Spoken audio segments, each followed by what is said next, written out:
porque eu queria realmente finalizar o conteúdo com vocês para chegarmos na revisão, né, e já fazer a revisão direto. Eu não queria ter que finalizar o conteúdo no dia da revisão para fazer a revisão, que eu acho que ficaria mais cansativo. Mas, então, vamos lá. Então, a gente vai ver todo esse final de inadimplemento, né? E eu entendo que é muito corrido, gente, para mim também porque é final de semestre para todos nós, né? E não tem muito tempo, da V2 para a V3 é assim, tanto que a gente só teve 3 JETs e vai ter o quarto por conta da revisão, mas é pouquíssimo tempo, é realmente coisa de um mês para outro, né? Por isso que acumula muito conteúdo, às vezes, de uma vez só aqui no JED, porque eu não consigo estar 2 vezes por semana, né, com vocês como a professora. Então, acaba que acumula um pouquinho o conteúdo mesmo, mas vai dar certo. Por isso, eu vou ser um pouco mais direta no conteúdo hoje. Então, sempre que vocês tiverem dúvida, vocês me perguntem ou me parem e, e realmente tirem as dúvidas de vocês. Gente, a partir do momento que eu começo a compartilhar a tela aqui, eu não tenho mais acesso ao Google Meet. Eu vou ver se eu consigo entrar pelo celular, mas se cair o compartilhamento, eu só peço para que vocês me avisem, porque às vezes eu realmente não consigo ver o chat. Eu estou tentando entrar aqui. Pronto. Aí qualquer coisa eu vou ter acesso ao chat agora. Mas vamos lá, gente. Esse é o conteúdo final, né, de inadimplemento. E vamos começar nosso último GED, assim, sem ser de revisão, né, gente? Muito engraçado isso, como passa rápido. Mas vamos lá. A gente vai começar acho que é capítulo, né, de perdas e danos. Então, a gente tem alguns, né, como a gente vai ver aqui ao decorrer do GED, e enfim, né? Vamos entender o que é as perdas e danos. Aqui eu vou sempre começar lendo o artigo com vocês e depois dizendo o que é que ele significa. Então, começando, o primeiro artigo das perdas e danos diz o seguinte: não cumprir a obrigação responde o devedor por perdas e danos, mais juros, atualização monetária e honorários advocatícios, né? Honorários de advogado. Ou seja, gente, se o devedor ele não cumprir a obrigação dele, vai nascer o dever de indenizar, como a gente já bem sabe. E aí a responsabilidade, ela vai ser por perdas e danos acrescidos de juros de mora, atualização monetária do valor devido e honorários advocatícios. Para tentar um exemplo prático para tentar vocês entenderem. No meu antigo estágio, eu estava estagiando no escritório, e eu ficava no começo, inicialmente, com a parte de cumprimento de sentença. O que é que acontecia? Lá a gente recebia muitos casos, né, de consumidores que estavam muito tempo sem água, muito tempo sem luz. Então, vamos supor que eu já estou há 5 dias sem energia e o prazo para a Enel religar essa energia era de 24 horas, que é realmente o prazo previsto na lei específica, certo? É para 24 horas para religar minha energia. Isso não aconteceu, eu estou há 5 dias. Eu entro na justiça, uma ação contra a Enel, e peço uma indenização de R$ 10.000. E no final, depois de passado, né, todo o processo, sai a sentença, acontece o trânsito em julgado e o juiz arbitrou o valor de danos morais, vamos supor, em R$ 3.000, certo? Deu uma parcial procedência e me deu R$ 3.000 de danos morais. Não estou colocando danos materiais nesse sentido, mas poderia ter também. Aí, o que é que acontece? Esses danos, gente, primeiro, eles vão ter, né, ainda vai ter responsabilidade por perdas e danos. Existe juros de mora, que a gente vai ver lá na questão do mais específica depois, no outro capítulo. Mas onde é que vem esse juros de mora?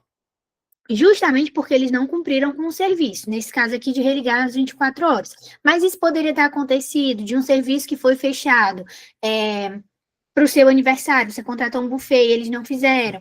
Aí eles podem pagar os juros de mora, porque um serviço contratado que não foi feito, então tem a demora, né, daquilo, eles têm que pagar. Ou então a demora de uma entrega, etc. Né? Então, existe pagamento por juros de mora. A atualização monetária. O que é a atualização monetária, gente? R$ 5 hoje não é os mesmos R$ 5 do ano passado. Ano passado, com R$ 5 eu podia comprar X. Hoje, com R$ 5, às vezes eu posso comprar Y, porque a gente sabe que muda. Eu lembro que há anos atrás eu comprava uma casquinha do McDonald's por R$ 2,50, né? Eu acho que era nesse valor. Hoje em dia eu não sei nem mais quanto é, mas eu sei que já não é mais isso, né? Ou seja, o dinheiro todo ano, na verdade, nos meses, ou ele vai tendo ali o seu valor, ele aumenta. Então, existe uma atualização monetária, certo? Até existe um site para calcular essa atualização, porque a gente mesmo de direito, assim, não tem, mas tem um site específico até que calcula a diferença, é botar a data de início, a data de fim, ele faz o cálculo da atualização monetária, certo? Porque o valor muda. E os honorários advocatícios, porque se a pessoa entrou, né, com uma ação na justiça, ela provavelmente vai estar pagando um advogado, e aí o juiz a gente arbitra aí um valor, né, uma porcentagem dos honorários, certo?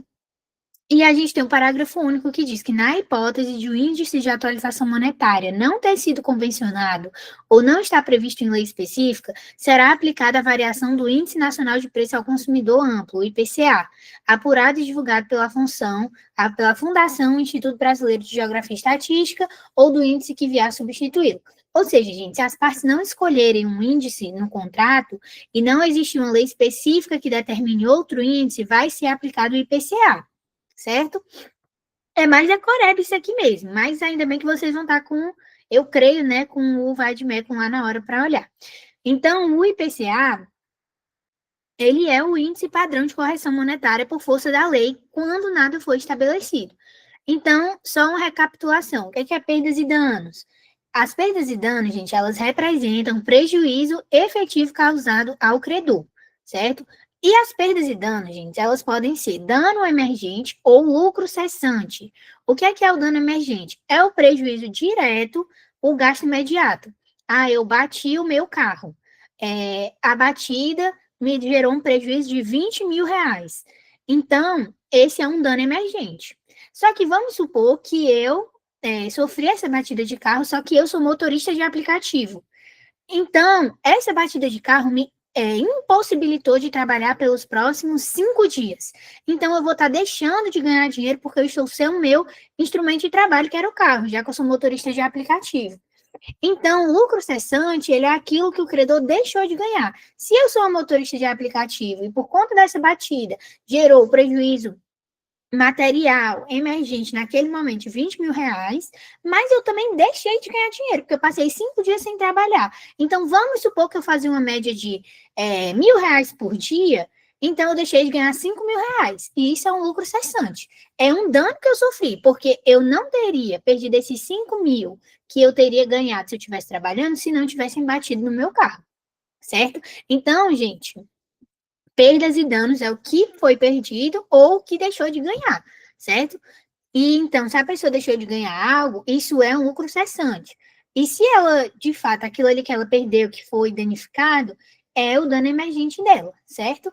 E aí, os juros de mora, eles são uma penalidade pelo atraso, por conta justamente dessa demora, do não cumprimento, é uma penalidade por esse atraso, e tem essa função compensatória. A atualização monetária é justamente preservar o valor real da moeda, certo?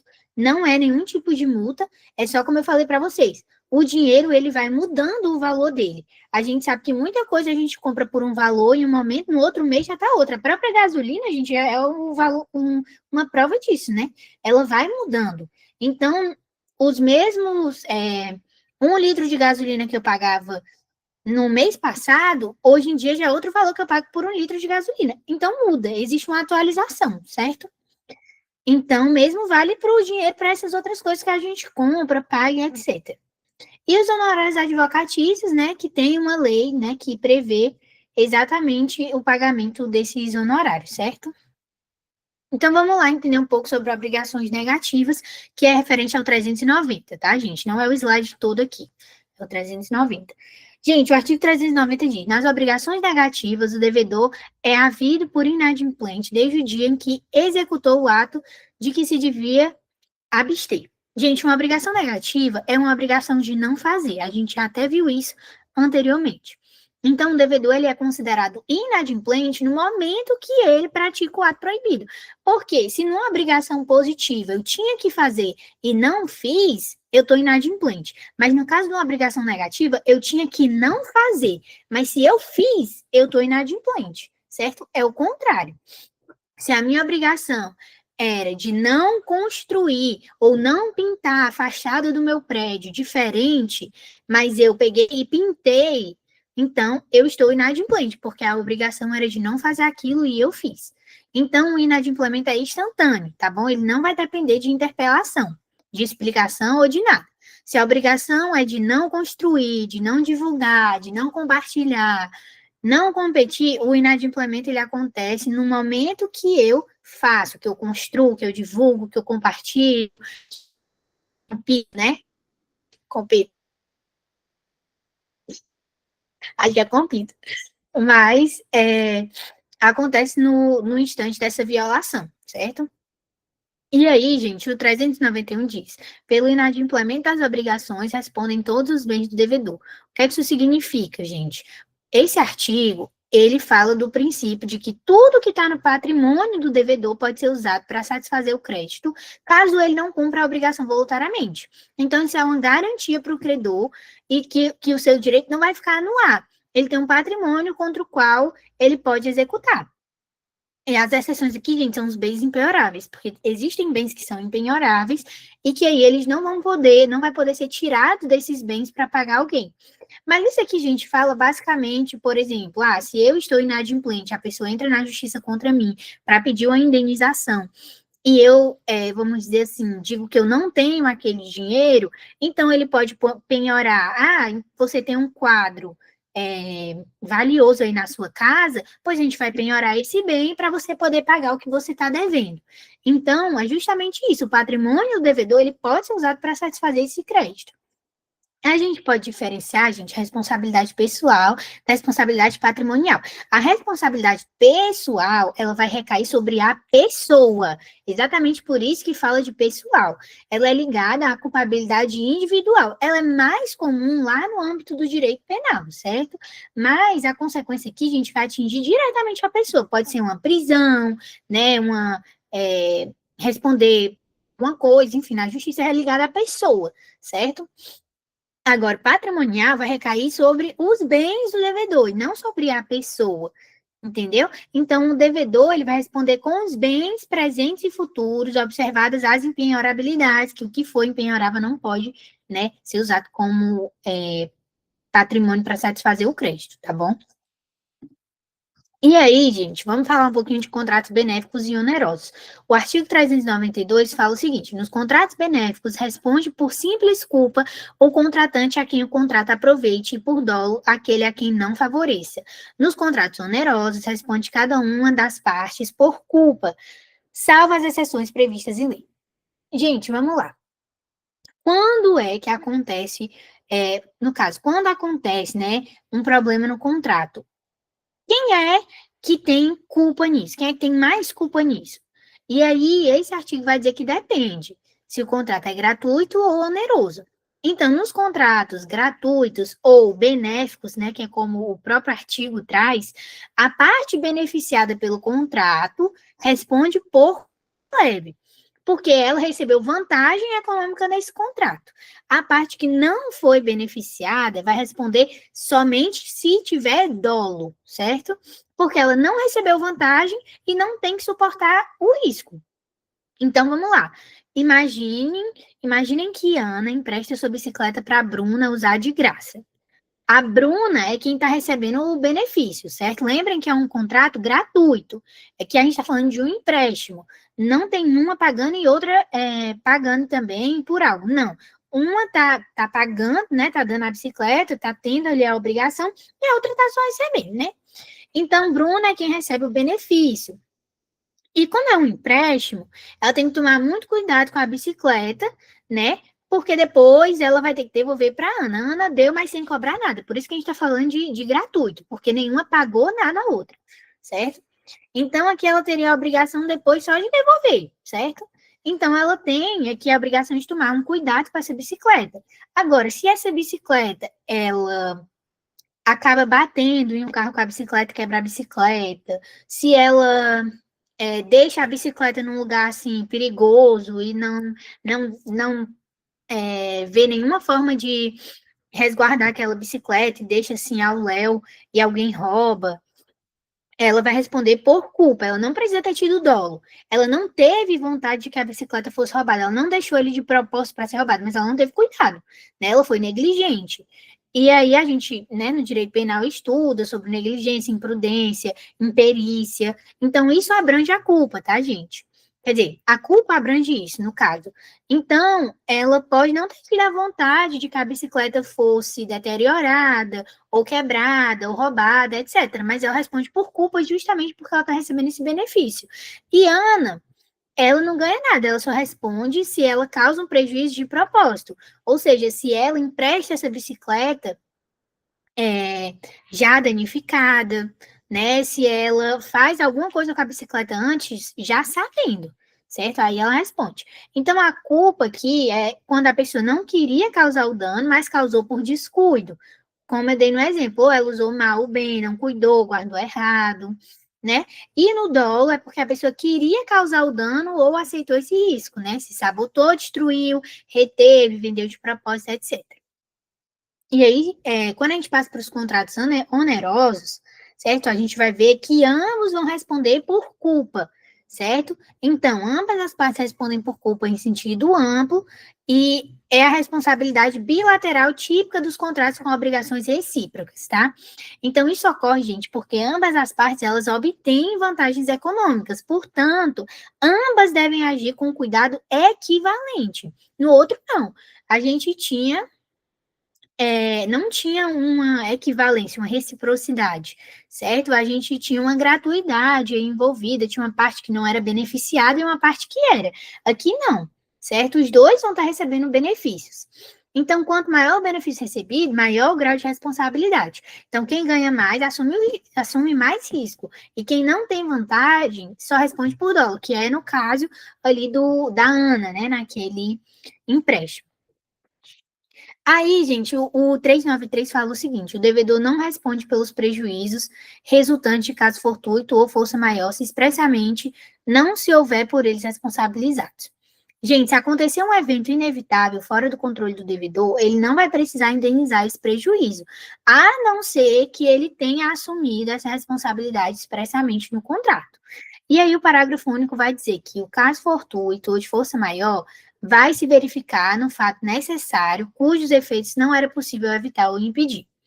Então, nesse caso, gente, o caso fortuito ou de força maior, ele é proveniente de um evento necessário, ou seja, não depende da vontade de ninguém, um evento inevitável e inimpedível, certo?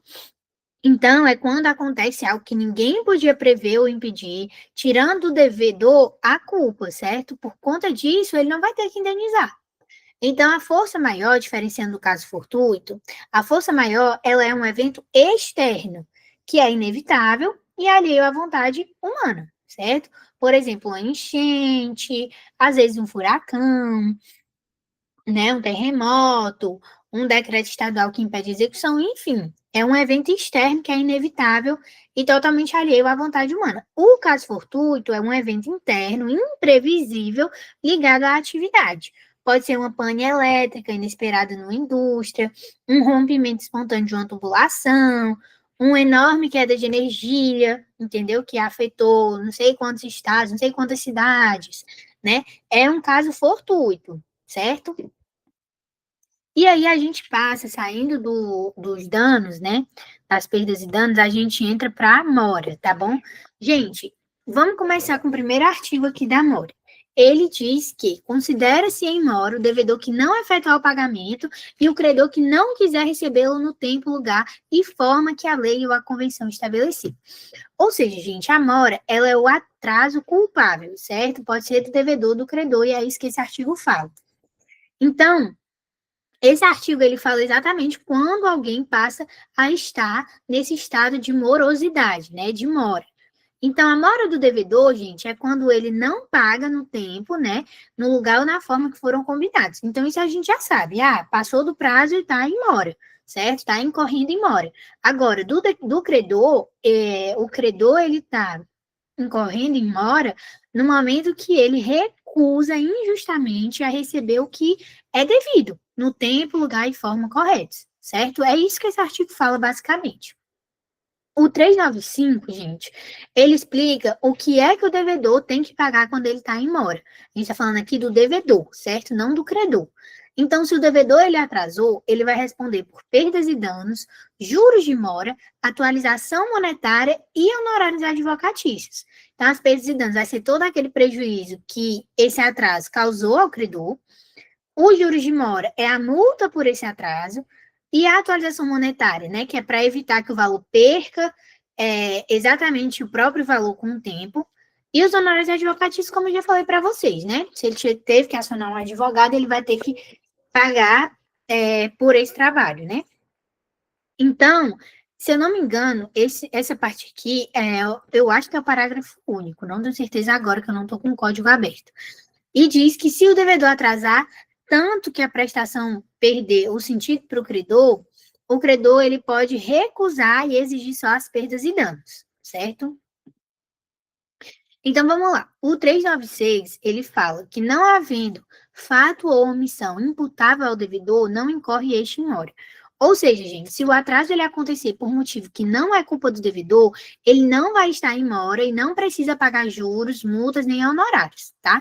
Então, por exemplo, se o enchente bloqueia todas as estradas da cidade no dia do vencimento de uma conta que a pessoa ia pagar diretamente no banco físico. Ela não tinha aplicativo pelo celular nem nada. Ela era uma pessoa bem old school, que pagava tudo no banco ainda, não pagava nada virtualmente. Aí ela ia para lá, só que esse enchente bloqueou todas as estradas da cidade no dia do vencimento. Aí, gente, isso aí é um caso fortuito e o devedor não vai responder por isso. Não vai haver mora, certo? Aí, o 397, gente, fala que o inadimplemento da obrigação positiva e líquida no seu termo constitui de pleno direito em mora o devedor. Ou seja, gente, esse artigo ele fala da mora do devedor quando a obrigação tem prazo, certo? Então, se a obrigação ela é positiva, como a gente já viu sobre a obrigação positiva e negativa, e líquida, tendo um valor certo, acontece, o simples vencimento já coloca o devedor em mora. E aí a gente tem esse nome, né, de mora ex ré, eu diria, né? Não precisa de aviso, cobrança ou notificação. Se teve a morosidade, entrou automaticamente em mora, certo? Deixa eu ver aqui o que a Renata está mandando. 395 responde o devedor pelos prejuízos a que sua mora der causa, mais juros, atualização dos valores monetários e honorários de advogado. Parágrafo único, se a prestação devida à mora se tornar inútil ao credor, este poderá enjeitá-la a exigir satisfação das perdas e danos.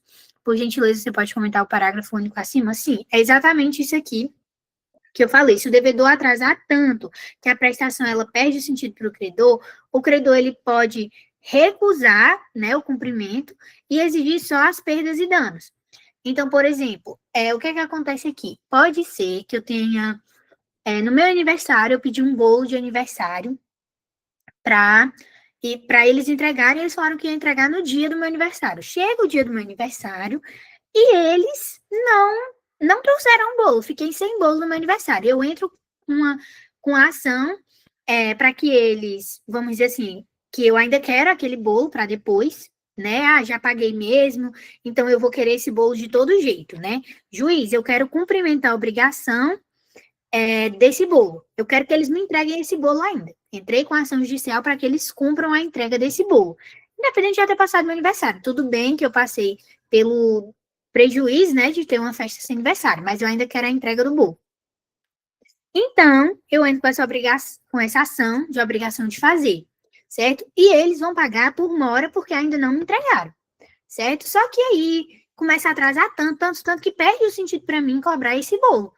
Então, eu posso recusar que eles entreguem esse serviço, porque eu estou falando de bolo, mas pode ser a construção de uma casa, sei lá, ajeitar um chuveiro na minha casa. A gente fez ali um contrato onde eles vieram prestar um serviço. E está demorando tanto, que já perdeu o sentido para mim pedir aquilo. Então, eu posso exigir somente as perdas e danos. Eu não vou mais exigir o cumprimento mais a mora, né? Então, já a mora está qualificada aqui, geralmente, quando a pessoa ainda quer que aquele serviço seja cumprido, mas ainda não foi cumprido. Mas eu quero que seja, mas ele vai me fazer o serviço e pagar pela demora, certo? Só que aí, se demorar demais, o que é que eu posso fazer? Eu posso desistir que ele cumpra essa obrigação e ele simplesmente me pague perdas e danos. Olha, já demorou tanto que eu não quero mais. Eu já só quero minha indenização. Eu só quero aqui minhas perdas e danos. Não quero mais o cumprimento, mais a mora, né? Então, seria isso. Aí, o parágrafo único do 397, ele fala que, não havendo termo, a mora se constitui mediante interpelação judicial ou extrajudicial. O que é que isso significa? Que quando o contrato ele não tem data marcada, o devedor só entra em mora após ele ser interpelado. É diferente, né, do que fala a regra geral aí do 397, né, que é automática. Aqui ele vai precisar de um aviso formal, que pode ser judicial, por um processo extrajudicial, né? Um e-mail, né? Que o contrato aceite aí como válido e tudo. Então, ele vai precisar ser chamado a isso. Ele tem que ser avisado, né? Dessa mora dele. Isso se não houver termo, certo? Porque se houver, como a gente viu ali em cima, quando a obrigação tem prazo, ele entra em mora automaticamente. Pode ser, por exemplo, o aluguel, né? O aluguel geralmente tem prazo. Você tem que pagar todo último dia do mês. A partir do momento que você não paga no último dia do mês, você já está em mora, automaticamente, certo? Você já está.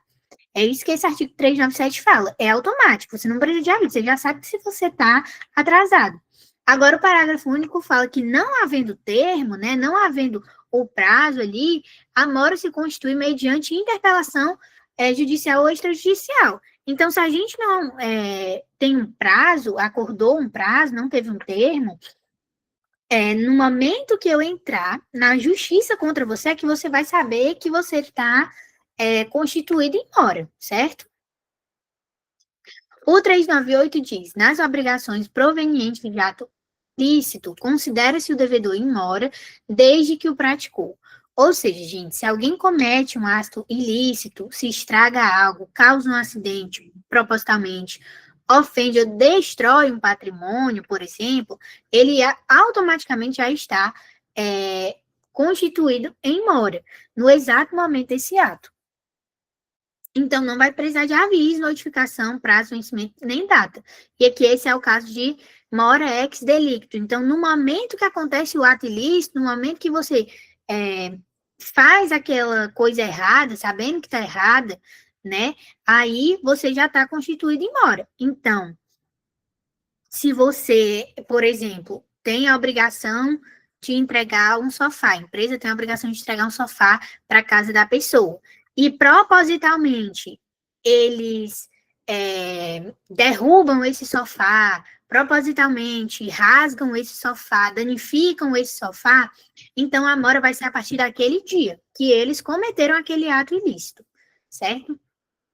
O 399 fala que, se o devedor ele está em mora e durante o atraso acontece um fortuito ou força maior, ele continua responsável pela obrigação. A gente viu que o devedor não fica responsável pela mora, né, de pagar em mora, se houver um caso fortuito, né, como a gente viu naquele caso ali que a pessoa ia pagar no banco, mas houve um enchente e tudo mais. Aconteceu um caso fortuito ou fosse algo de força maior que gerou a mora.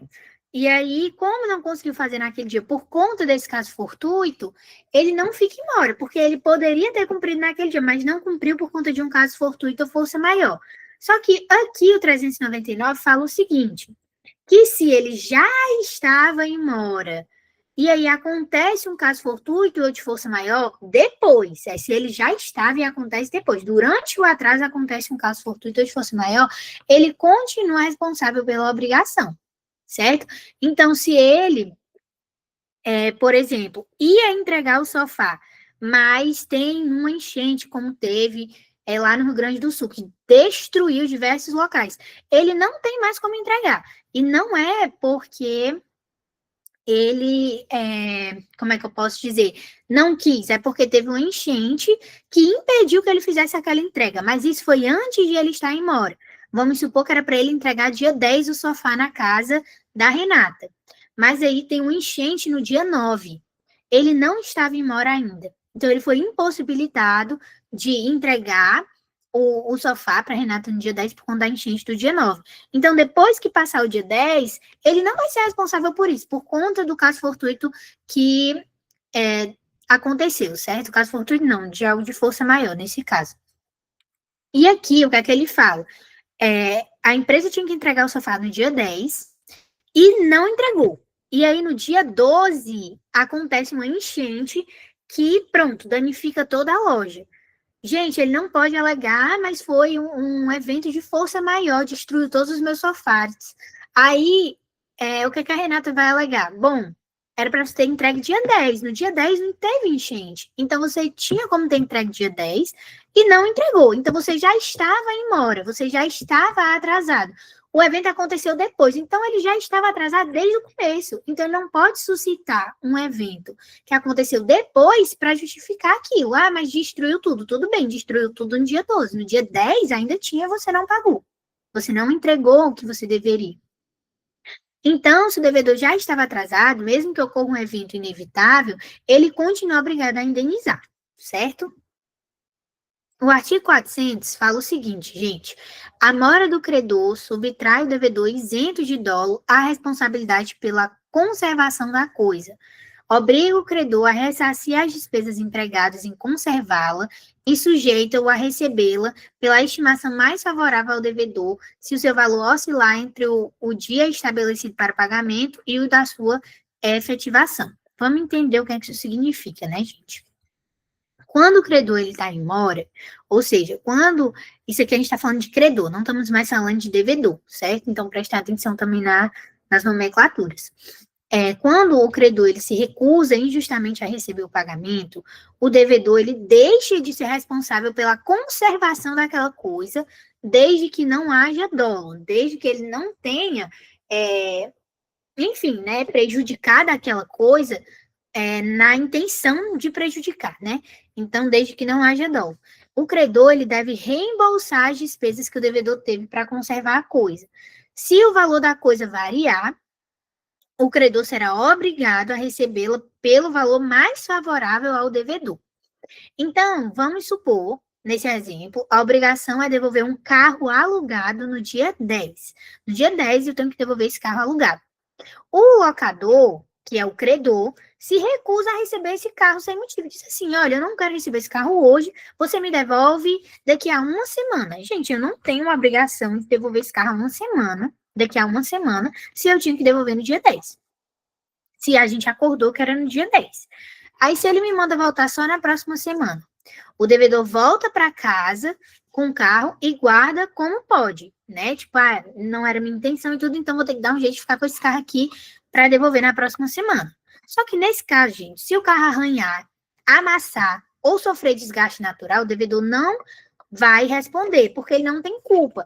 Ele queria ter devolvido o carro no dia 10. E entendam que se, por exemplo, bateram nesse carro no dia 15 e ele ia voltar só na próxima semana, no dia 17, ele não vai responder por isso, porque ele já teria devolvido o carro em boas condições se o credor tivesse aceitado. Então, o credor, ele está, como é que eu posso dizer? Ele meio que está assumindo o risco de acontecer alguma coisa com aquele carro, porque ele não quis aceitar o carro, chegou em boas condições no dia 10 e ele falou, não quero, eu recebo só depois. Então, ele está assumindo esse risco. O devedor não tem nada a ver com isso, porque ele foi lá de boa fé entregar. Então, se acontece algum dano no carro, e não for por culpa, né, não tiver dolo do devedor, ele não vai responder por isso, porque ele tentou fazer o pagamento na data correta. Se o devedor ele for lá e pagar estacionamento, garagem para guardar esse carro, aí depois o credor vai ter que reembolsar, justamente porque o artigo fala que assim, obriga o credor a ressarcir as despesas empregadas em conservá-lo. Então, se eu não tinha espaço na minha casa e tive que alugar um espaço para deixar esse carro, eu estou conservando esse carro para poder devolver em boas condições. Então, o credor vai ter que me ressarcir desse cuidado que eu estou tendo para conservar o carro, certo? E se o valor do carro oscilar entre o dia 10 e o dia 17, que vai ser o dia da nova entrega, o credor ele é obrigado a receber pelo valor mais favorável ao devedor. Então, se por algum motivo esse carro ele desvalorizou durante o período que ele tentou entregar e não conseguiu, e da data efetiva que ele entrega, o credor ele deve aceitar o valor menor se o carro tivesse desvalorizado. Aí o artigo 401, ele fala o seguinte: purga-se a mora por parte do devedor, oferecendo este a prestação mais a importância dos prejuízos decorrentes do dia da oferta, e por parte do credor, oferecendo-se este a receber o pagamento e sujeitando-se aos efeitos da mora até a mesma data. Gente, purgar a mora é consertar o atraso, né? Então, acabar com aquele atraso. É limpar a situação de mora. Então, a lei explica como que isso deve acontecer, dependendo de quem está em mora, se é o devedor ou o credor, certo? Então, o inciso 1, ele fala por parte do devedor. Então, se a purgação for por parte do devedor, o devedor ele vai ter que pagar o que ele deve, mais os prejuízos desse atraso. Agora, se esse conserto do atraso, né, esse pagamento desse atraso, for por parte do credor, o credor que antes recusou receber o pagamento, ele agora se dispõe a receber e aceita os efeitos da sua própria mora, que é justamente esses efeitos aqui, que a gente viu que ele pode acabar arcando. Agora, vixe, gente, aqui tá errado, né? Acabou. Ou tá certo? Não, mas tá certo mesmo. Das perdas e danos. É isso, acho que é isso. Gente, o 402, ele fala o seguinte. Eu acho que não tá certo as perdas e danos aqui, mas vou prosseguir com o 402. O 402, salvo as exceções expressamente previstas em lei, as perdas e danos devidas ao credor abrangem, além do que ele efetivamente perdeu, o que razoavelmente deixou de lucrar. Então, gente, eu acho que tá certo mesmo isso aqui. Deixa eu só conferir aqui no código, que agora eu tô confusa. Oi, Ana, tá certo. Oi, Ana. Tá certo, né? Acho que eu tô me confundindo, minha cabeça tá doidinha já. Então, vou prosseguir. Salvo as exceções expressamente previstas em lei, as perdas e danos devidas ao credor abrangem, além do que efetivamente perdeu, que razoavelmente deixou de lucrar. Que foi o que eu falei para vocês do lucro cessante, né, anteriormente. Então, não vou nem repetir aqui para quem quiser estar pelo slide, né, tá escrito só de outra forma, mas eu já expliquei para vocês. Então, eu usei esse exemplo, né, de um motorista de aplicativo que acaba deixando de ganhar dinheiro, porque é um instrumento de trabalho, e isso se torna, né, um lucro cessante. Então, o 403, ele fala o seguinte: ainda que a inexecução resulte de dolo do devedor, as perdas e danos só incluem os prejuízos efetivos e os lucros cessantes por efeito dela, direto e imediato, sem prejuízo do disposto na lei processual. Ou seja, gente, mesmo que o devedor ele tenha agido com má fé, a indenização só cobre os danos que são diretos, né, causados diretamente pelo inadimplemento e imediatos, certo? Que é a consequência natural e previsível. Não vai abranger danos remotos ou distantes ou indiretos nesse sentido. Então,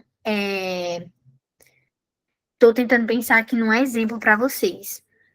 Mas, por exemplo, a gente está dando direto das perdas e danos nesse caso aqui. Se teve uma batida de carro, certo? Aí, nessa batida de carro, houve o dano emergente, Vamos supor que era um motorista de aplicativo, houve um lucro cessante, mas vamos supor que essa pessoa estava indo comprar um vestido naquele dia que ela queria muito, era o único vestido que tinha na loja disponível naquele dia, mas quando essa batida ela não conseguiu chegar lá a tempo para comprar esse vestido e outra pessoa comprou esse vestido e ela não conseguiu mais comprar esse vestido por conta dessa batida. Vamos supor, né? Gente, vejam que a questão do vestido aí, ela tá bem distante, ela tá distante, assim, tá ligada com o acontecimento, mas ela tá um pouco distante. Então, assim, mesmo que o devedor, ele tenha agido ali de má fé, no caso a pessoa bateu ali de propósito, vai ter que pagar os danos, ela não vai ter que arcar, por exemplo, com o valor que ela, enfim, teria aí de ter ido lá no shopping comprar o vestido e tudo mais, porque já foge um pouco ali da situação em si que aconteceu. Então, danos mais remotos, distantes ou indiretos que aconteceram, ele não vai responder. Ele vai responder pelos danos efetivos, certo? Os danos diretos, imediatos, certo? E não vai responder por danos assim mais distantes, tudo bem? Aí o 404, ele fala, as perdas e danos nas obrigações de pagamento em dinheiro serão pagas com atualização monetária, juros, custas e honorários de advogado sem prejuízo da pena convencional. Ou seja, quando alguém deixa de pagar uma dívida em dinheiro, a indenização ela deve incluir 4 coisas obrigatórias. Então, vai exigir correção monetária, juros de mora, as custas e os honorários de advogado. E isso tudo não exclui a multa contratual, que é a cláusula penal, que a gente vai ver já já. Caso ela exista, né? Ou seja, a multa soma e não substitui, tá? Então, a multa, gente, ela não vai substituir essas outras 4 coisas, tá? Ela vai se somar.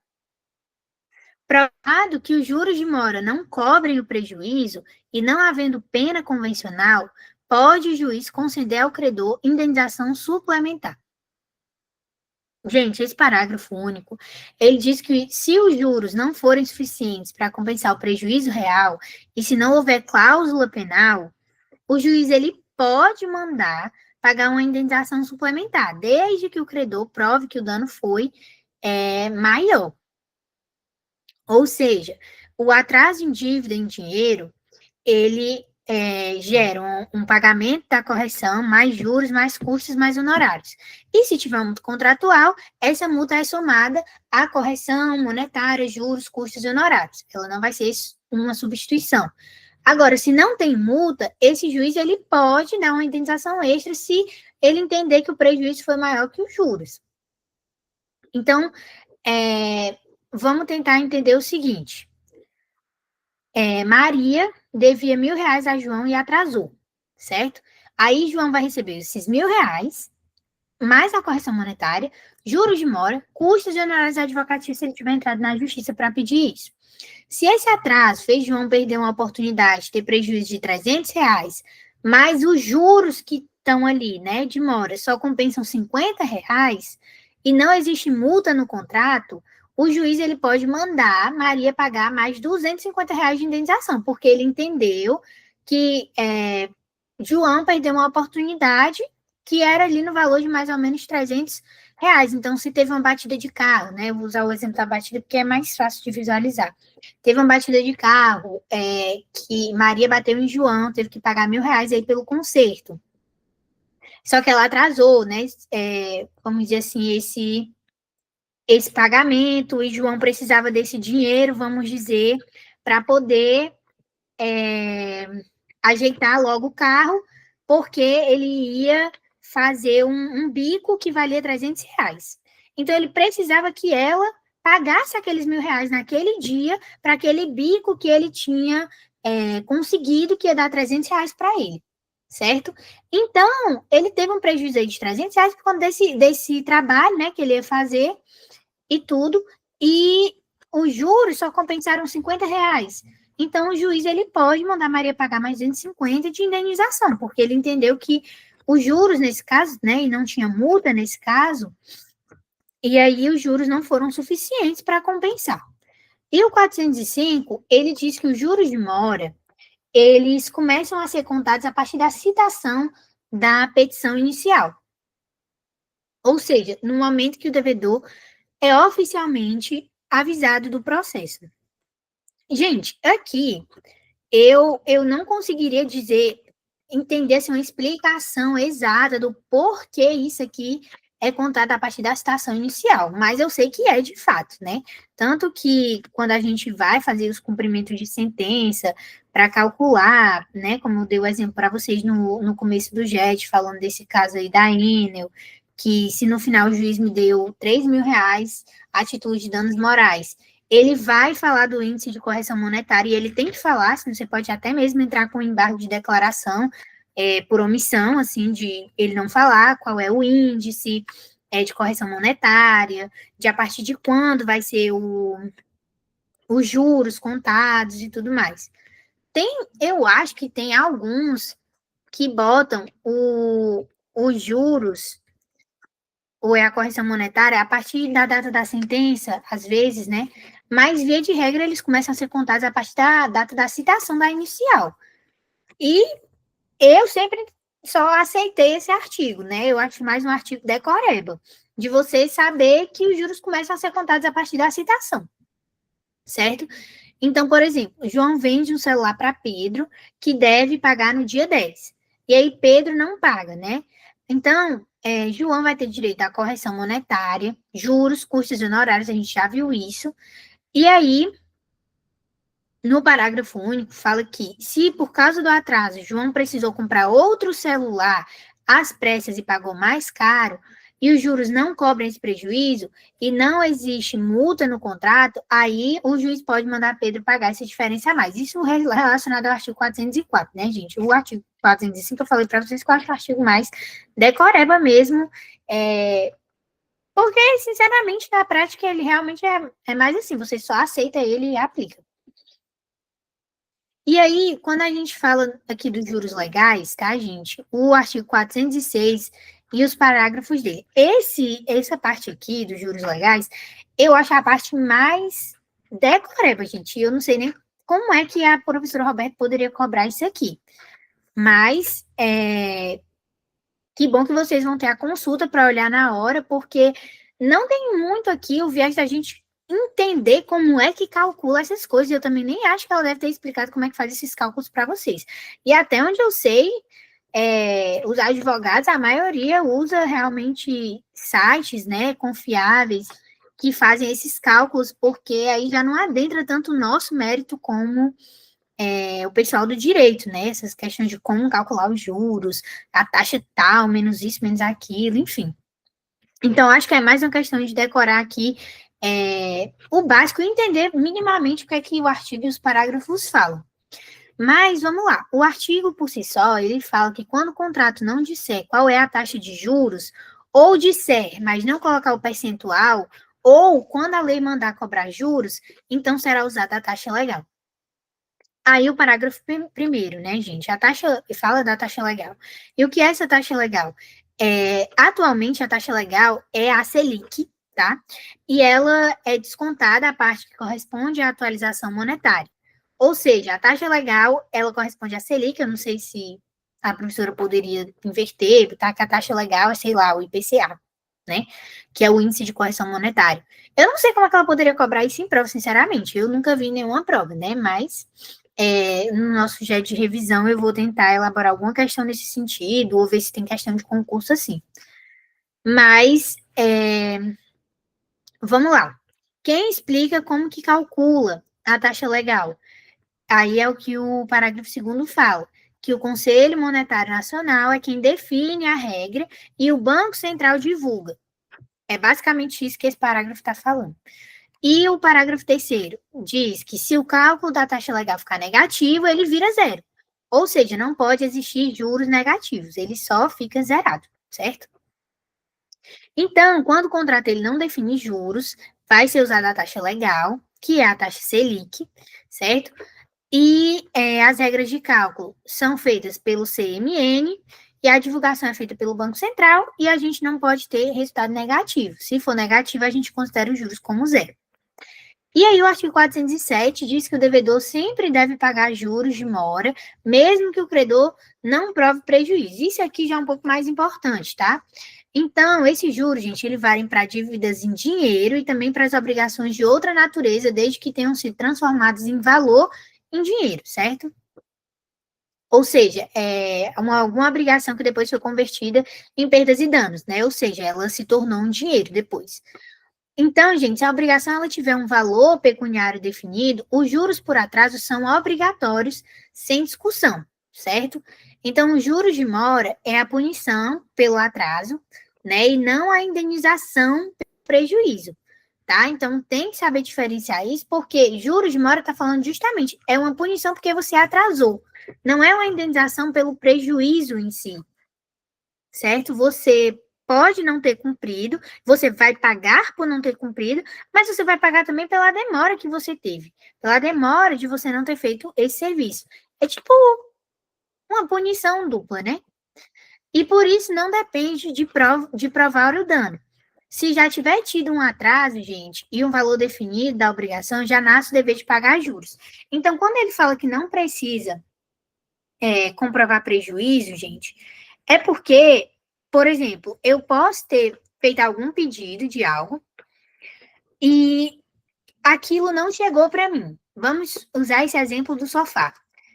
Eu poderia estar numa casa sem sofá, ou, por exemplo, uma cama. Eu pedi uma cama, eu estava sem cama na minha casa. Eu não tinha onde dormir, certo? Isso gera um prejuízo para mim, né? Não estar com essa cama. Gera um prejuízo efetivo, né?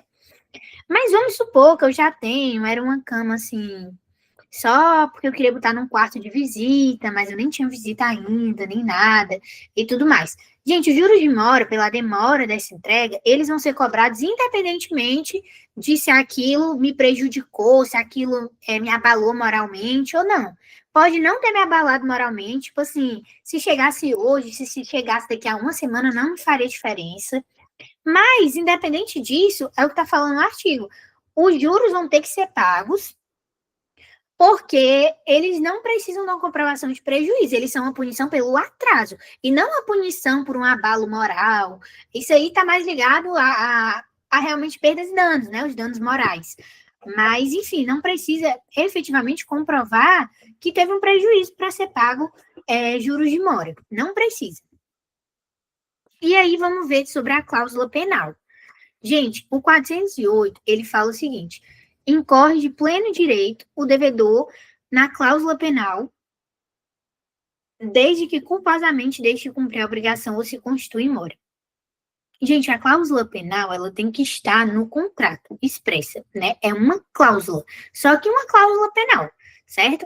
Então, nesse caso aqui, desse artigo, ele fala que se o devedor ele agir com culpa e não cumprir a obrigação, ou se ele atrasar a obrigação, ele automaticamente deve pagar a cláusula penal. Mas é o que eu estou falando. Essa cláusula tem que estar expressa no contrato. Ela não é nenhum tipo de cláusula assim, que você subentende que ela existe e tudo. Não, ela tem que estar prevista no contrato, certo? Então, a cláusula penal, ela vai ser justamente uma multa automática pelo descumprimento culposo, nesse caso. Então, atrasando ou não tendo cumprimento, essa multa vai ser aplicada, essa cláusula vai ser aplicada. Então, ela pode ser combinada nos seguintes casos: para descumprimento total da obrigação, para descumprimento de uma cláusula específica desse contrato, ou apenas para atraso. Então, essa cláusula penal, ela pode acontecer, ela pode ser levantada, né? Numa situação onde há um descumprimento total da obrigação, onde eu tinha que entregar um bolo de aniversário e eu não entreguei, eu descumpri totalmente. Para um descumprimento de uma cláusula específica, eu tinha que entregar um quadro para uma pessoa que comprou esse quadro, né? Eu tinha que entregar o quadro para uma pessoa, só que essa pessoa pediu que fosse um quadro nos tons escuros, né? Nos tons mais frios. E eu entrego o quadro, tem lá uma das cláusulas, é entregar o quadro, desenho tal, desenho tal, desenho tal, e uma das cláusulazinhas lá e entregar o quadro mais com tons, né? As cores têm que ser tons frios, cores mais frias e tudo. E eu entrego o quadro com laranja, todo pintado assim, laranja, vermelho, amarelo, tons totalmente quentes, vamos dizer assim. Então, uma das cláusulas tinha pedido outras cores. E eu entreguei uma coisa diferente do que ela pediu. Eu entreguei o quadro, entreguei o desenho que ela queria, mas um dos pedidos dela ali no contrato era exatamente clausulado que fossem nos tons que ela lá tinha descrito. Então, a cláusula penal ela pode ser combinada num caso de descumprimento de uma cláusula específica, ou seja, um descumprimento ali parcial, né? Ou total, como eu falei no começo, ou apenas por conta de um atraso, certo? Eu posso ter cumprido, mas um dia depois, 2 dias depois do combinado, então essa cláusula pode ser suscitada. Então, gente, na multa, né, pode ser por inadimplemento, essa multa, essa cláusula penal, essa multa pode ser por conta de um inadimplemento total, por violar alguma cláusula, ou por conta de algum tipo de mora, certo? Então, por exemplo, um contrato, ele diz, multa de R$ 500 se você não entregar o bolo que eu contratei. Pronto, é um inadimplemento total. Multa de R$ 200 se você não entregar o material combinado. Tudo bem, eu entreguei o material, mas eu deixei de entregar um dos materiais que estava na cláusula. Aí é uma cláusula específica que eu deixei de cumprir, certo? E uma multa diária de R$ 30 se atrasar. Então, a gente tem aí da cláusula penal que pode ser combinada sobre a multa, sobre uma obrigação que sofreu um atraso. Se a multa, gente, ela foi criada para o inadimplemento total, então a gente deu 3 tipos: descumprimento total, descumprimento de uma cláusula e descumprimento, né, apenas por atraso. Então, agora aqui está falando de inadimplemento total, certo? O primeiro caso ali que eu mencionei. Quando nada é entregue, aí pode ter uma cláusula penal só para isso. Pode ser que no contrato tenha uma cláusula penal para os 3, né? Se no caso não for entregue nada, a cláusula penal é de R$ 500 de multa, né? Se não for cumprida alguma cláusula desse contrato, a multa vai ser de 200. E se demorar diariamente, a multa vai ser de 30, certo? Então, se a multa foi criada por inadimplemento total, aí, gente, o devedor, se ele não cumprir nada, o credor ele vai poder escolher, ele tem uma escolha de exigir a prestação principal ou de exigir a multa, certo? Então, ela vira uma obrigação alternativa, ele vai ter uma escolha, mas obviamente só a favor do credor. Ou seja, a multa por um inadimplemento total vira uma obrigação alternativa. O credor ele vai poder escolher entre prestação e multa. Então, por exemplo, Ricardo contratou um show por R$ 5.000. Se a banda não aparecer, eles têm lá no contrato uma cláusula penal de que se a banda não cumprir integralmente, a multa vai ser de R$ 3.000. Se a banda não aparecer, o Ricardo vai poder escolher em exigir aquele show, olha, eu ainda quero que o show aconteça. Ou ele vai dizer, eu não quero que o show aconteça, eu quero que vocês me paguem os R$ 3.000. Porque essa cláusula é a cláusula justamente desse descumprimento, certo? Caso acontecesse esse descumprimento. Ele já clausulou isso para antever essa situação. Geralmente já bota, né, no contrato, justamente para depois não ter que entrar na justiça, pedir isso, pedir aquilo, eles já botam no contrato. Aí, se ele não cumprir, aí piora a situação, né? Porque a pessoa já fez para prevenir e ainda não cumpre. Então, assim, continuando sobre ainda a cláusula penal. Se a multa, nesse caso, não mais para um descumprimento total, e sim se a multa foi feita para atraso, né, como naquele exemplo que a gente deu de R$ 30 ao dia, né, se for de atraso, se a multa foi feita para atraso ou para proteger uma cláusula específica, então são aqueles outros 2 casos, não é mais do descumprimento total. Aí o credor, gente, ele pode cobrar a multa junto com a obrigação principal, o que não é o caso do caso anterior, né, do inadimplemento total. Aqui, gente, ele não tem uma escolha, não é alternativa, ele pode exigir os 2 juntos. Ele pode exigir a obrigação e pode exigir a multa. No outro caso, ele tinha que escolher entre a obrigação e a multa. Aqui, a multa por mora ou por cláusula específica, o credor ele pode exigir os 2 combinados. A multa não pode ser maior, gente, que o valor da obrigação principal. E se for maior, o juiz pode reduzir ao limite da obrigação. Ou seja, a cláusula penal ela não pode exceder, no caso, não pode ser maior que o valor da obrigação. E que por acaso o juiz vai reduzir, que não pode ser, é proibido. Então, por exemplo, se no caso passado, né, o show, a gente viu aqui, que o contrato do show era R$ 5.000, aí existe uma multa, mas vamos dizer, né, de uma cláusula, que é nesse caso aqui, né, ou então de mora, onde ele fala que se descumprir uma das cláusulas, a multa vai ser de R$ 7.000. Gente, não pode, porque a multa está excedendo o valor da obrigação. Se a obrigação vale R$ 5.000, como é que eu estou botando uma multa de 7.000? Não pode, é proibido.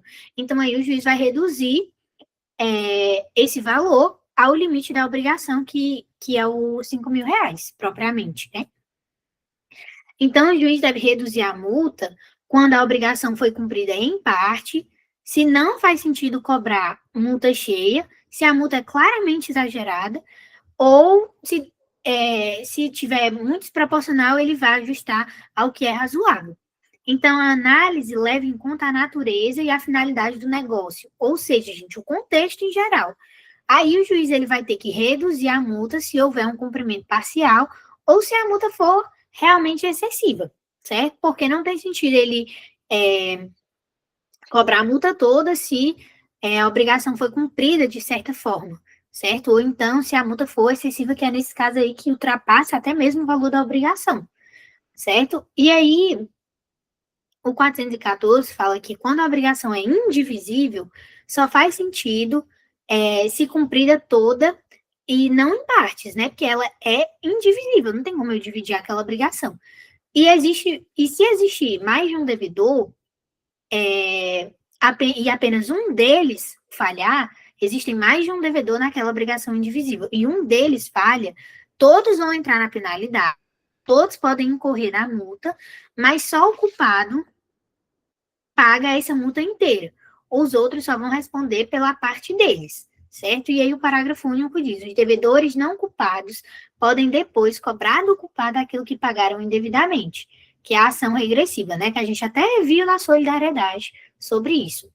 Então, gente, a obrigação indivisível. Todos vão incorrer na multa, mas é o culpado que tem que pagar tudo. Os outros, se eles forem chamados a pagar, eles só têm que pagar ali a cota parte deles, e depois eles cobram de volta o culpado, né? Porque eles não tiveram culpa naquilo. Eles incorrem na multa, eles podem ser chamados a pagar pela cota parte deles, mas aí depois eles podem voltar a quem gerou aquilo e dizer: olha, eu paguei a minha parte, mas você vai me ressarcir esse valor porque eu não tive culpa. Então, quando a obrigação é divisível, é outro caso. Ali no 414 a gente tem de uma obrigação indivisível. Aqui, divisível, quando cada um tem sua parte. Só vai pagar a multa quem descumpriu sua parte. Na indivisível, todos entram nessa penalidade, mesmo que não tenham causado, né, esse descumprimento e tudo. Na divisível, só paga a multa quem descumpriu sua parte e apenas na proporção dessa parte. Então, gente, na obrigação divisível, só vai pagar a multa quem realmente descumpriu aquela multa. E a multa cobrada é cobrada apenas na sua parcela da obrigação. Cada um pagaria, né, sua cota parte.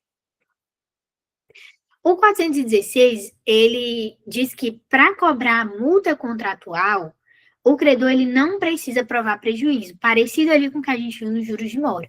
A multa, gente, ela já é pré-fixada justamente para evitar a futura discussão quanto o credor ele perdeu.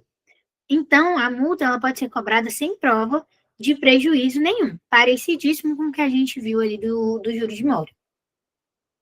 E o parágrafo único diz que se o prejuízo real for maior do que a multa, o credor ele pode pedir a diferença, a não ser que o contrato tenha previsto isso. Então, se o contrato permitir, aí a multa vira mínimo garantido e o credor ele deve provar o que é que passou daquela multa. Então, a regra geral é qual? A multa limita a indenização. Mas a exceção é que o contrato ele pode permitir uma indenização maior se o credor provar isso, certo? Se ele provar esse excesso. Ou seja, se a multa contratual é R$ 5.000, mas o dano pelo descumprimento daquilo que ele fez foi de R$ 8.000, Se o contrato não autoriza indenização suplementar, aí ele realmente só vai ser 5 mil, vai ser o mínimo, né? A multa vira o mínimo garantido, os 5 mil reais daquele contrato que era assim, a multa era 5 mil reais. Só que vamos supor, gente, desse descumprimento que ele fez, né, que a gente viu ali, que pode ser total, pode ser de alguma cláusula, pode ser por mora, né? Então, vamos supor para aquele exemplo do quadro, que pediu o quadro, ela pediu com cores frias e tudo mais.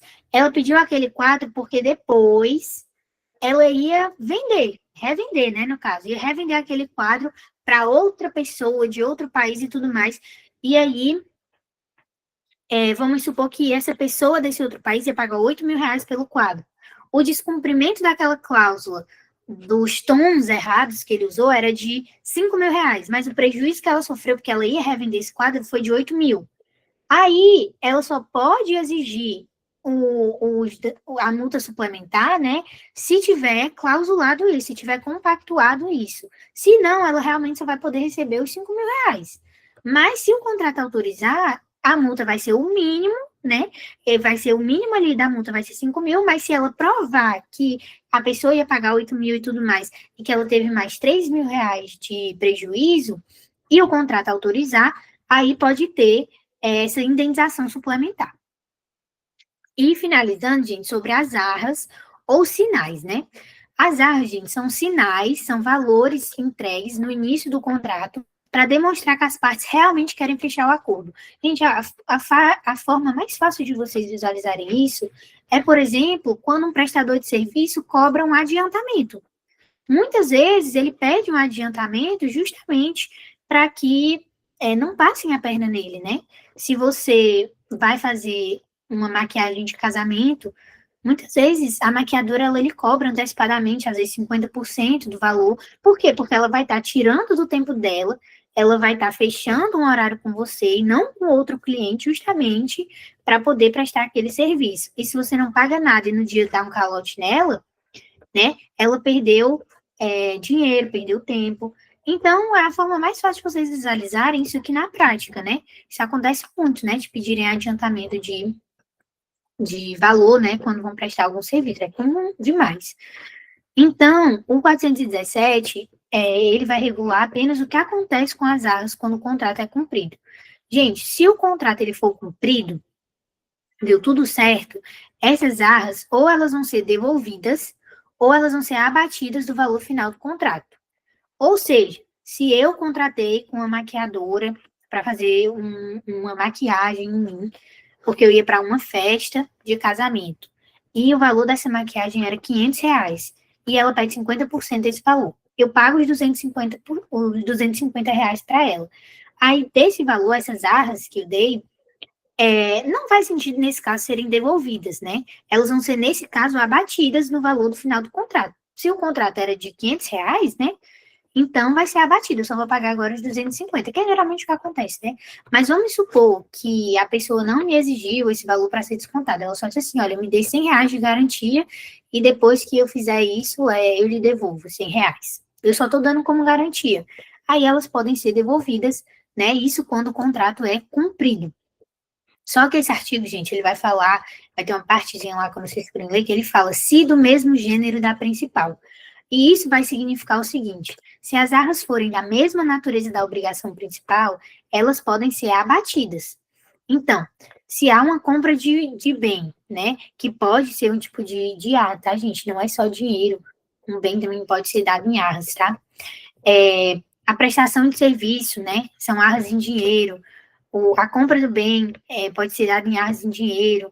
O contrato cujo pagamento é um bem imóvel, as arras podem ser em bem imóvel, também compatível, né? A compra de um bem, ela é feita em dinheiro, então as arras são em dinheiro, as prestações de serviço, elas podem ser pagas com as arras em dinheiro também. Então, vamos ver, entender isso mais na prática. Maria contrata João, que é um fotógrafo, para um evento enfim, né, de casamento, de uma festa e tal. E dá 300 reais de arras, certo? Antes do evento, Maria desiste sem justificativa ou não paga o restante na data certa. ou impede o serviço. Quem deu as arras, que foi Maria, é quem descobriu, certo? Então, as consequências disso vão ser o seguinte: João ele vai poder desfazer esse contrato ou ele vai poder ficar com os R$ 300. Gente, isso aqui, eu botei essa seta aqui e eu mesmo me confundi, porque isso aqui é desse artigo aqui. Então, eu vou refazer isso aqui, porque eu tenho que explicar primeiro o 418 para depois falar disso, né? Eu botei a seta errada e aí me confundi. Tava lendo aqui errado para vocês. Mas vamos lá. Esse aqui é referente ao 418. Que fala de contrato não executado. Aqui no 417 a gente falou de contratos que são executados, certo? Que eles acontecem, que eles dão certo, né? No 418 a gente fala dos que não dão certo, né? Dos que não foram executados.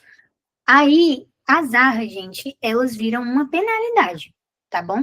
Então, vamos ver. A inexecução por quem deu as arras. Quem deu as arras, gente, quem deu esse valor primeiro, essa antecipação, se for culpado pelo descumprimento, essa outra parte ela pode considerar o contrato como desfeito e ela pode ficar com esse valor que foi dado de antecipação, certo? Então, vão ser arras que vão ficar retidas. E vai ficar retida porque é uma penalidade, porque essa pessoa desistiu do contrato ou descumpriu esse contrato, certo? Aí sim a gente entra para entender. Maria contrata João, né, para um evento e dá R$ 300 de arras. Se antes do evento ela desiste, sem justificar, ou ela impede que o serviço aconteça, o João, gente, ele desfaz o contrato e ele pode ficar com esses R$ 300, porque vai funcionar como uma indenização para ele, certo? Por isso que muitas vezes as pessoas pedem, né, hoje em dia, o adiantamento, para que elas não saiam prejudicadas mesmo dessa situação. Aí, a gente tem o outro caso, que é uma inexecução por quem recebeu. No caso, seria aqui o João quem recebeu e a Maria lá quem deu, né? E aí, naquela situação, foi a Maria que impossibilitou a execução do contrato, quem deu as arras. Mas agora que a gente vai falar da inexecução por quem recebeu esse valor. Gente, quem recebeu as arras, se for o culpado por esse descumprimento, aí a pessoa que deu esse valor, certo? Ela pode considerar o contrato desfeito, exigir a devolução das arras, já que foi ela que deu aquele valor, mais o equivalente, ou seja, o dobro, porque a gente já viu que é uma das penalidades, né? Às vezes você tem que devolver em dobro, você fez aquilo ali errado, ou pagar em dobro, né? Quem paga errado paga 2 vezes. Então, a gente já viu essa questão do dobro, né? Geralmente é sempre o dobro. Então, vai ter que devolver as arras mais o equivalente, ou seja, vai ter que devolver o dobro, com correção monetária, juros e honorários advocatícios. Então, isso é uma penalidade para quem recebeu aquelas arras e mesmo assim não fez serviço. Então, é como se eu paguei a maquiadora, mas no dia a maquiadora desmarca comigo porque recebeu um cliente melhor. Então, eu posso exigir esse R$ 250 de volta, mais o dobro, né? Ou seja, ela vai ter que me dar R$ 500, com correção monetária, juros e honorários advocatícios. Aí o 419, ele fala das arras como taxa mínima, né? Ou seja, que ele fala de arras confirmatórias. Esse artigo, ele fala do caso em que não existe uma cláusula de arrependimento, ou seja, é o caso dessas arras, né, confirmatórias. Elas vão servir para confirmar o contrato, né, como o próprio nome diz, confirmatória, garantir a seriedade e servir como uma indenização mínima quando alguém descumpre. Ou seja, a parte inocente aqui, a parte que não teve culpa do descumprimento, ela pode pedir uma indenização suplementar. E se ela provar que teve prejuízo maior do que o valor das arras, ela pode pedir mais, que é o mesmo caso daquele caso suplementar lá da cláusula penal que a gente viu.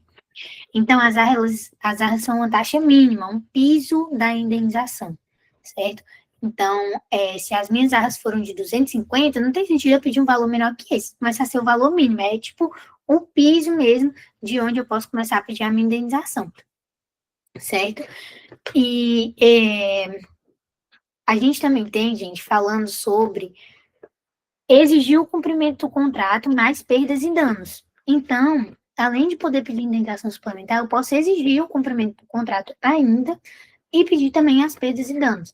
E mesmo assim, usar as arras como o mínimo para indenização, como eu falei. Então, a parte inocente, ela pode forçar esse cumprimento, ela pode ainda exigir o cumprimento dessa obrigação e pedir os prejuízos desse descumprimento, tá? E usar o valor das arras como um valor mínimo, né? Como o piso. Porque, como eu falei, não tem sentido. Se as arras são 250, eu não vou pedir menos. E aqui o próprio artigo está dizendo que serve como mínimo, é daí para cima, né?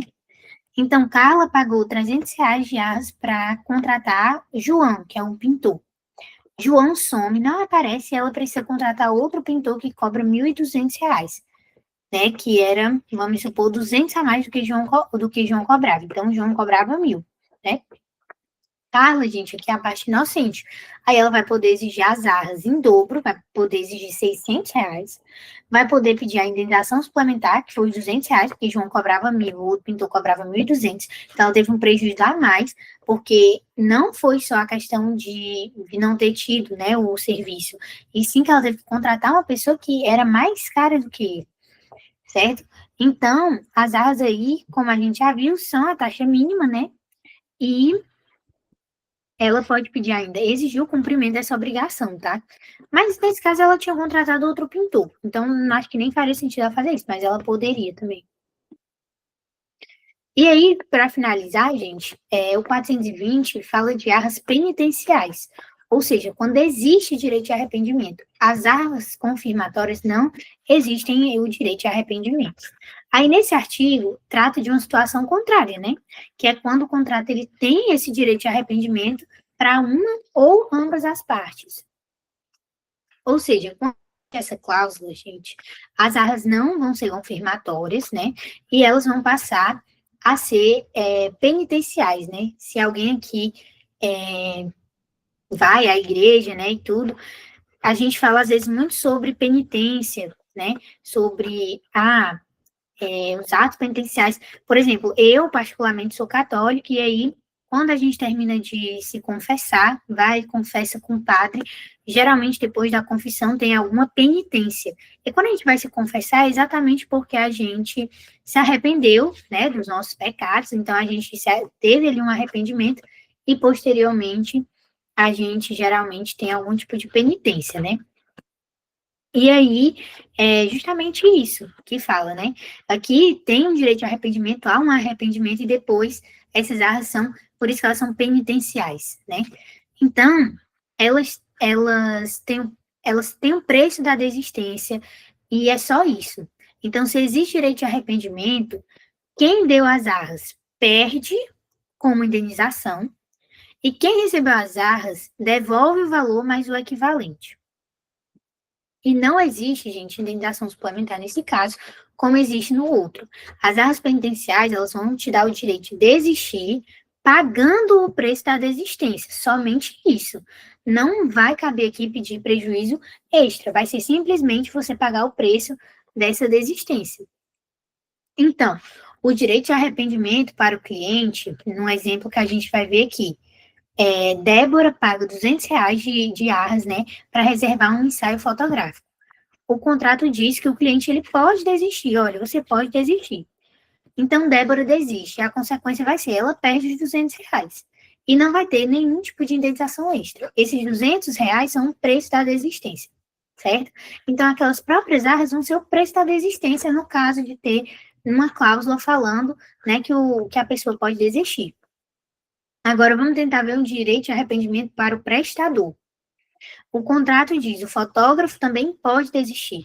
Se esse fotógrafo desiste, a consequência vai ser que ele vai devolver os R$ 200, mais R$ 200, né? Vai devolver o dobro e nada mais, certo? Não vai poder cobrar nada mais. Tipo, no caso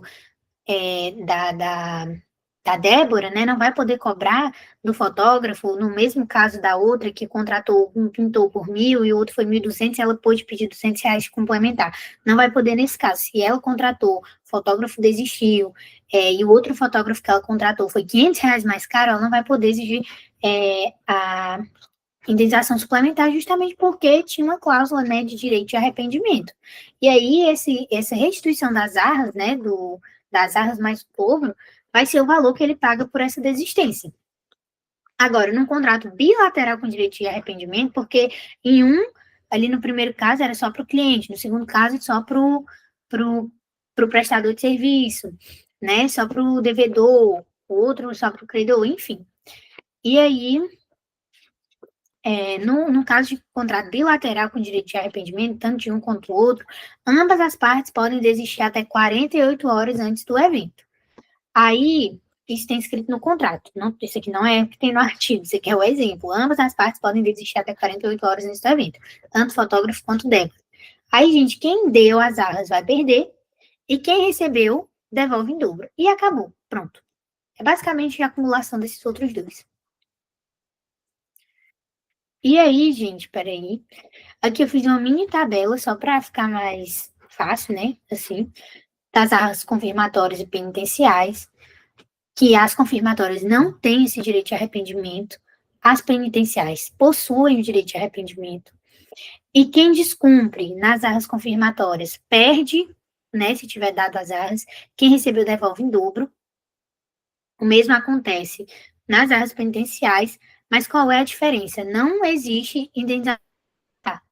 A maior diferença aqui é vocês entenderem que uma tem arrependimento, a outra não, e por isso uma tem indenização suplementar e a outra não, certo?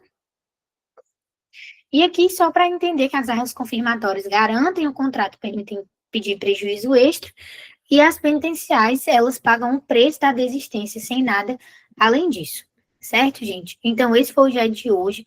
Eu sei de todo o meu coração, gente, que teve partes que eu não aprofundei muito, que foi muito mais breve, porque já é um conteúdo super extenso esse aqui, porque é o inadimplemento inteiro, né? E eu queria, na verdade, ter dividido esse GED em dois, mas é porque não ia dar tempo, porque a prova de vocês é próxima semana.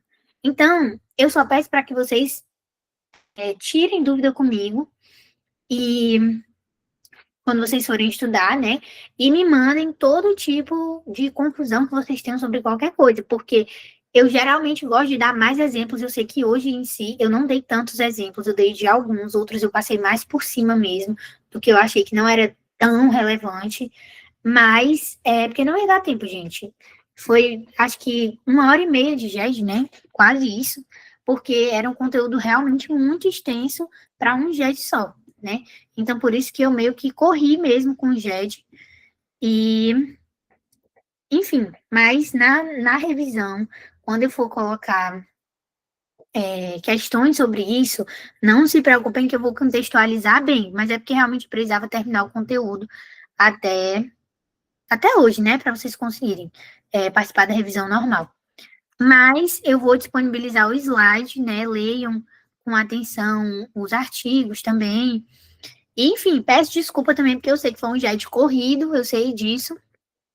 Mas senão ia ficar muita coisa, eu acho que ia ficar maçante, porque ninguém aguenta, né, gente? Também chega uma hora que até vocês ficam cansados de ficar ouvindo sobre isso direto, né? E então, eu só peço para que vocês tirem realmente as dúvidas de vocês comigo sobre o que vocês não tiverem entendido desse jet, porque aí eu tenho como explicar mais detalhadamente no privado. Então, se teve alguma parte do jet que vocês não entenderam, por favor, me mandem no privado, que aí eu consigo tirar com mais tranquilidade. Mas aqui eu sei que foi mais corrido. Eu disponibilizei agora o link para vocês da presença, e domingo a gente vai ter o nosso último jet final de tudo mesmo, que vai estar acabando com o nosso semestre, né? Então, agradeço a presença de vocês, gente. Um grande beijo no coração. E desejo tudo de bom e vamos para cima com o nosso último jet de revisão, tá bom? Um beijo grande para vocês. Boa noite. Pode falar, Amy. Eu vou te pedir pelo Zap o link da frequência, porque quando é enviado assim, quem tá pelo celular não consegue clicar, Ah, tudo bem. Tá bom. tá bom? Aí eu vou te chamar lá no Zap.